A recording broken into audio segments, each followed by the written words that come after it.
Welcome back to Step Outside. We continue our architectural tour with a bit of a Southwest theme. This house sits on about 8 acres and used to be an old stagecoach and cavalry stop.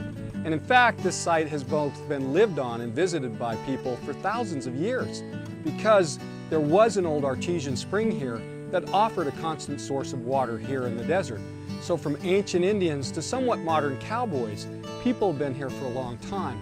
And in fact, there's some really cool old palm trees here, California palms, which used to be native to this area 10,000 years ago and are still old stands of it here, Castle Hot Springs, 29 Palms, California, where you'll still see them. Now, there was an old pond on this site, which we had to redo, and we've tried to add a lot of these old Western artifacts to really make this site come back to life. We've got an old windmill, we've got an old water tank that doubles as a fountain, and there was an old typical ranch house here that was kind of dilapidated, so the new owners decided that it needed to be torn down and rebuilt with a little bit more of a modern flair. And we've asked the builder, Jason Smith with Identity Construction, to join us today. Hey, how you doing, Jason? Good. How are you today, Pete? Now, you guys actually built this house, right? Yeah, we did. One of the biggest challenges of the house was trying to integrate new building materials into authentic design and keeping it look authentic to the old style ranch home. Yeah, you have this cool old front porch, which you'd see on an old Southwest cowboy house where they could go out there and sit. Yeah, for the roofing structure there, we tried to use a shed roof with corrugated metal and just let it rust and let the rust lines drip and become part of the architecture. And then we wrapped the bottom of the post with authentic adobe, which you would see naturally throughout the valley here. Now, what about that stucco?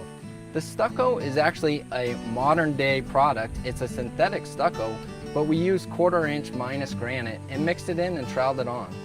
Well, that you would never realize was synthetic. That really does have an old look. No. Now, I know you've got some pretty cool details on the inside of the house too, right? Yeah. Would you like to come on in and take a look? Boy, we sure would. So Jason, the great room concept in this house with the kitchen, the living room, and the dining room, this is really a great room. Give me some insight on how you achieve some of the detail in here.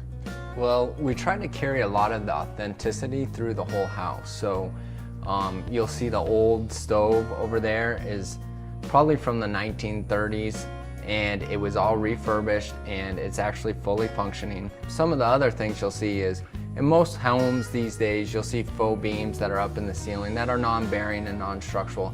Here we try to keep everything stay true to form, so they are bearing, everything is bearing on the exposed beams and nothing's hidden behind walls or in the ceilings. And you've got some adobe accents that you brought in here also.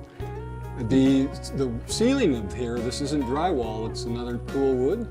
Yeah, it's actually pine from northern Arizona. It's been milled down. If you'll notice, there's been quite a bit of shrinking to the pine, but that's standard for it. It shrunk over time.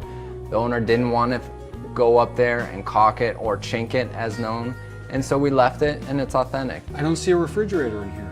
No, we try to conceal it pretty well. So there is a Sub-Zero over there with the true freezer, wine fridge next to it, but again, all concealed with fine cabinetry from our cabinet guy, who did pretty much everything in the house, from the kitchen table we're sitting at through all the cabinets. Even these old cabinets that look like they're antique? Yeah, he's really a neat individual and is capable of quite a bit. The owner, Karen, who was fully involved in the whole process as far as decorating, material selection. She didn't go hire some interior designer. She was hands-on. I know, I actually took her to an old antique store up in Cottonwood and she was like a kid in a candy shop.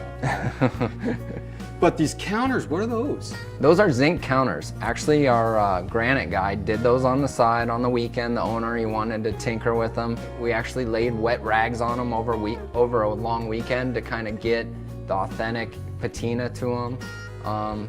We even started up the fireplaces here to burn some real wood in them. Although they're all plumbed for gas, there has been, we wanted to give the authentic wood burn look to them. Speaking of wood, these wood floors are phenomenal. Yeah, those are mesquite. They came from the Midwest, so they are rough sawn, resawn. They're not perfect, but that's the way the owner wanted them. Now, the master bedroom's pretty cool too. Yeah, there's some neat looks in there. In the master bathroom, we clad that whole thing in actually fence wood. Normal, typical fence wood that you would get at Home Depot. However, it was taken down from a local site. We clad the whole bathroom in it, as well as doing a metal ceiling in there as well. So what's your favorite room in the house? Actually, it's not in the house, it's the barn on the outside. They keep all their old cars in there, and they actually have hoedowns and stuff with all the family members, but it's actually really a neat space. Well, Jason, that's been really great for you to show us all this and give us some insight as to how you guys achieve this old Southwest look. Thanks for letting me be a part.